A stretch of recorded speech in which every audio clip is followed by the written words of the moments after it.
ni duto, twinshi dukuruza inda, turabangama, rimwe na rimwe tukanatera ubwoba.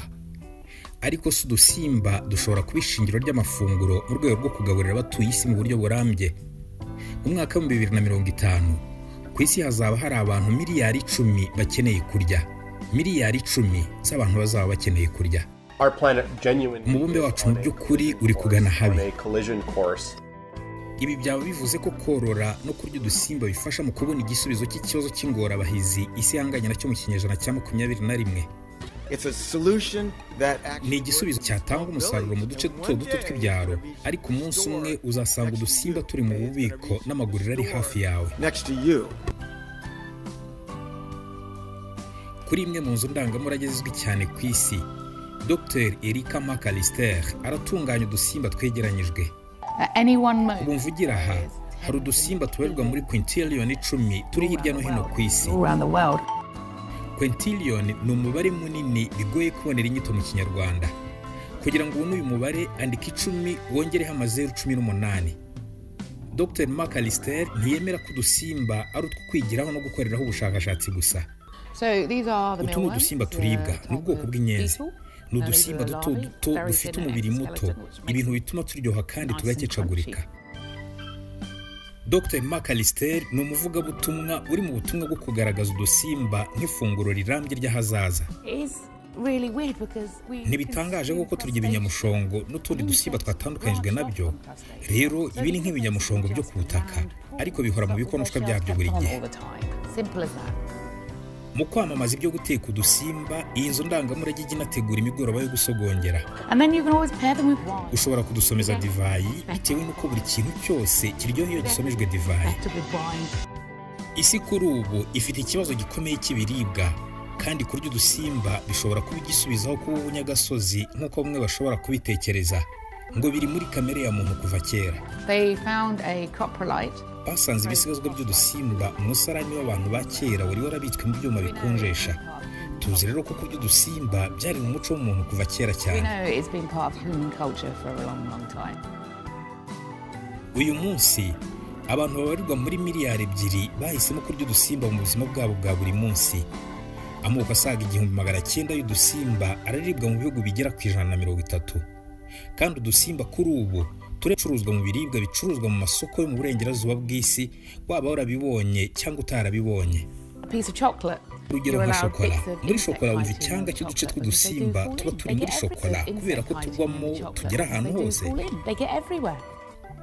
Bitewe n'uko kugeza mu mwaka wa 2050 ku isi hazaba habarirwa hafi miliyari 10 z'abantu bakeneye kwikora ku munwa. Abahanga mu bya siyansi bagaragaza ko hakenewe impinduka mu mico imwe n'imwe ku bijyanye n'imirire. Agaciro nyako k'udusimba gashobora kutageza kuko ibiryo biryohera umuntu ku giti cye, ahubwo kagashingira ku kutwo dusimba twifitemo intungamubiri umuntu akeneye. Amafunguro ya mu gitondo mu bihe biri imbere ashobora kuzaba atagizwe na za baga, imigati, amandazi cyangwa za pizza kuba bifata mu gitondo, ahubwo akazaba ari amafunguro akomoka 100% ku dusimba, nk'amafu y'udusimba dutandukanye azaba akorwamo igikoma na za potage. Ntekereza ko mu myaka 20 iri imbere tuzaba turya udusimba cyane, atari mu buryo two dusimba tugaragara, ahubwo wenda twakozwemo ibindi bintu dukenera nk'amafu n'ibindi bimeze nk'ibyo. Ndatekereza ko ari ubwo buryo udukoko tuzinjira mu ifunguro ryacu rya buri munsi. Amafu azaba akorwa mu dusimba azafasha gute mu kugaburira abatuye isi bakomeje kwiyongera kandi n'ibidukikije ntibyangirike? Ibi biratwerekeza muri Madagascar. Ku kirwa cya Madagascar, umuhanga mu bya siyansi uri inyuma y'umushinga watangiye gahunda yo gukora amafunguro mu dusimba hanabungabunga ibidukikije, afite icyizere ko abandi bashakashatsi bazagera ikirenge mu cye. Ikigo cya Madagascar gishinzwe urusobe rw'ibinyabuzima nicyo kibarizwamo Valavala Farms, uruganda rukora amafu arimo intungamubiri aba yakozwe mu bihori. Ni amafu y'ibihori. Ari gukora udupira duto mu ipamba, hanyuma araza kudushyiramo amazi kugira ngo ibihori bibone aho biterera amagi. Iki gitekerezo cyaturutse ku muhanga mu by'imibereho y'udukoko Dr. Brian Fisher. Every morning I have a bowl of yogurt buri gitondo mfata igikombe kirimo yawurute ngashyiramo ifu y'ibihori. Iyi ni ifu y'ibihori ikorwa n'uruganda Valavara Farms muri Madagascar. Impumuro yabyo ni nziza cyane, bifite impumuro ya shokora. Mfata akayiko kamwe gafite garama nka 25, kakaba ari igipimo cya proteine zihagije umuntu akenera ku munsi. Uravanga gusa ukaba ubonye intungamubiri zigufasha gutangira umunsi neza. Ndabikunda. Korora udukoko biroroha cyane kandi bikaramba kurusha korora indi nyamaswa iyo ari yo yose. Abatangije uyu mushinga bagaragaza ko hari inyungu nyinshi zo kurya udusimba dushobora kuribwa. Hari inyungu nyinshi zo kurya udusimba dushobora kuribwa. Utwo dusimba dutanga intungamubiri zikenewe cyane kurusha inka, ingurube cyangwa inkoko. Udusimba dukenera amazi make cyane, ntidukeneye gutakaza amazi menshi kugira ngo tugirire isuku. Dukoresha ubutaka buto, dukura vuba kandi twuzuyemo intungamubiri. Dushobora kungukira mu myaka miliyoni 300 y'ubwihindurize bw'udukoko. Hamwe no gukora ifu mu bihori, abahanga mu bya siyansi bakora mu kigo cya Madagascar cyita ku rusobe rw'ibinyabuzima banakora ubushakashatsi ku tundi dukoko gakondo. Itsinda ryacu riri gukora ubushakashatsi bugamije gushaka udusimba dutandukanye muri Madagascar dushobora kuribwa.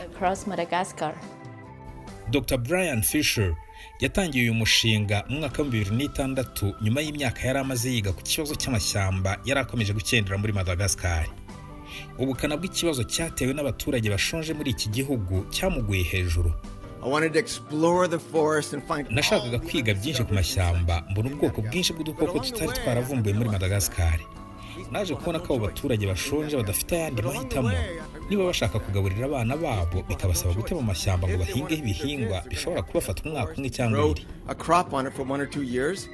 Uyu munsi hagati y'10 na 15% by'amashyamba ya Madagascar niyo yonyine akiriho. Kandi ibinyabuzima biri muri ayo mashyamba byinshi ubu biri mu nzira yo kuzimira kubera guhigwa ngo biribwe. Nta kintu cyo kurya dufite, nta musaruro twabonye kubera kubura imvura. Igipimo cy'ubushyuhe bw'isi gikomeza kuzamuka, nacyo kiri mu bituma ibyo kurya bitaboneka muri iki gihugu cya Madagascar. Mu mwaka wa 2021 Madagascar yahuye n'ikibazo gikomeye cyane cyafashwe nk'inzara ya mbere yatewe n'imihindagurikire y'ibihe mu mateka y'isi. Abaturage babarirwa mu bihumbi barashonje cyane. Niyo mpamvu twatangije uyu mushinga. Valavara ikaba iri kuzamura umusaruro, inateganya gufungura urundi ruganda mu 2022. Uru ruganda rufite intego yo gukora amafu mu bihori afite 54% bya proteine kuri buri garama 100 z'ifu. Izo ni proteine zikubye kabiri izo dusanga mu nyama z'inkoko.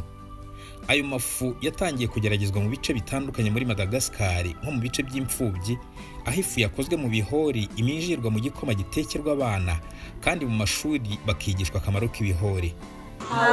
Iyi fu y'ibihori tuyiryana na yawurute, isukari n'imboga.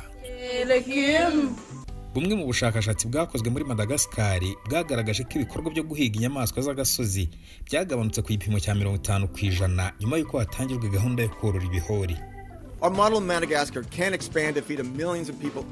Umushinga twatangije muri Madagascar ushobora kwaguka, abaturage babarirwa mu mamiliyoni bakabona amafunguro muri Madagascar, ariko nanone bishobora kwaguka ababarirwa muri miliyoni 5 muri Afurika bakabona icyo kurya.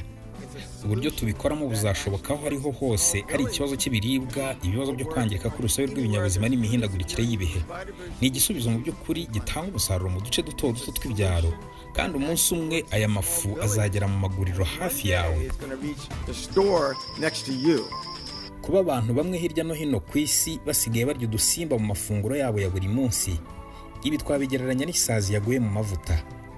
Kugira ngo udukoko n'ibidukomokaho bigere ku mayitajeri y'amaduka manini mu bihugu by'uburengerazuba bw'isi n'ahandi kure hashoboka, bizasaba ko ubworozi bw'utwo dukoko bukorwa ku bwinshi kandi inganda zikomeye zikinjira muri iyi business. Hazaba hakenewe izindi nganda nyinshi nk'uruganda kompanyi Aspire itunganya ibiribwa iri kubaka muri Canada. Muri iyi nyubako hazaba harimo amasanduku asaga 90,000, imwe muri zo ikazaba irimo ibihori 30,000. Yitwa Mohamed Ashur, umwe mu bashinze akaba n'umuyobozi w'ikompanyi Aspire Group iri kubaka urwo ruganda muri Canada. Uyu munsi isoko ricuruzwaho ibyo kurya bifite intungamubiri za proteine zikomoka ku dusimba rifite agaciro ka miliyari imwe y'amadolari y'Amerika, kandi biteganyijwe ko iri soko rizaba rigeze kuri miliyari 8 mu mwaka wa 2030. Biracyari agace gato cyane ugereranyije n'igiciro cy'isoko ry'inyama z'inka kuri ubu kibarwa muri miliyari 333 z'amadolari. Umuyobozi w'ikompanyi Aspire yizera ko babonye uburyo bwo kuzamura vuba vuba umusaruro w'ibikomoka ku dukoko bahangana ku isoko n'izindi nganda zikomeye zikora ibyo kurya. In the 1950s, the average chicken mu myaka y'igihumbi magana cyenda mirongo itanu, inkoko iringaniye ubwo yari ikiribwa imaze kugira iminsi 56 yabaga ipima amagarama 900, ntiyagezaga no ku kiro kimwe. Mu myaka 50 yakurikiyeho, inkoko imeze nk'iyo neza umuntu yabashije kuyongerera ibiro by'ikuba inshuro enye. Ubwo twatangiraga mu 2015 twabonaga umusaruro w'ibihori ungana na 1/10 cy'umusaruro tubona kuri ubu, kandi twongereyeho twakoreraga icyo gihe, kandi ubu dushobora kugabanya igihe byatwaraga kugira ngo tubone uwo musaruro kurusha uko twabikora ku bundi bwoko bw'inyamaswa iyo ari yo yose yororwa.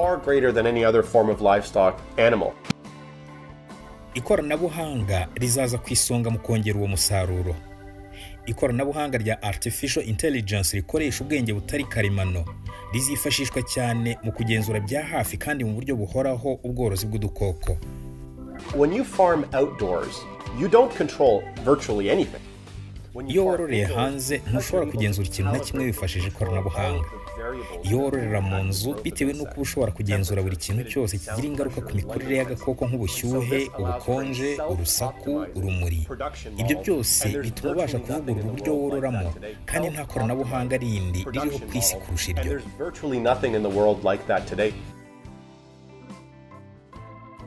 Gusa mu gutangira, ubworozi bw'udukoko buzakenera amategeko yoroheje.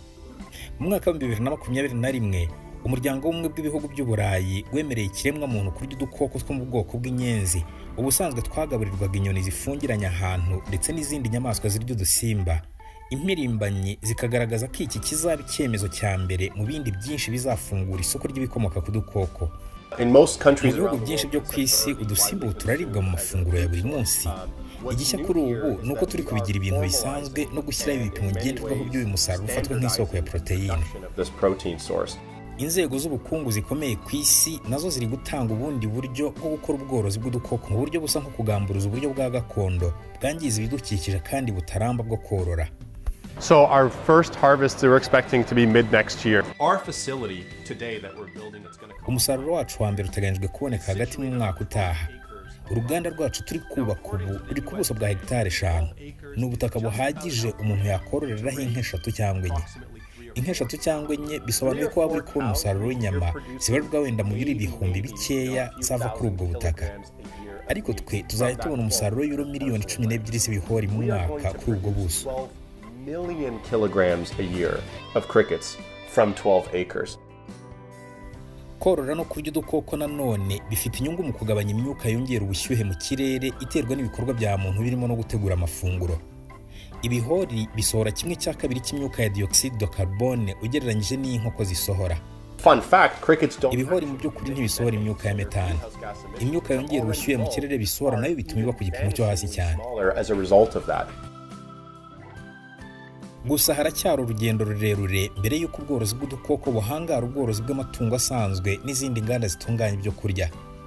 Guhererekanya ibikomoka kuri utwo dukoko bizasaba ko byiyongera mu buryo budasanzwe. Part of why adoption hasn't been more forthcoming is imwe mu mpamvu zituma abantu batabyumva neza nuko hakibura uburyo bwo kugeza umusaruro aho ukenewe hose mu rwego rwo kuzuza ibisabwa n'amakompanyi manini ku isi atunganya ibyo kurya.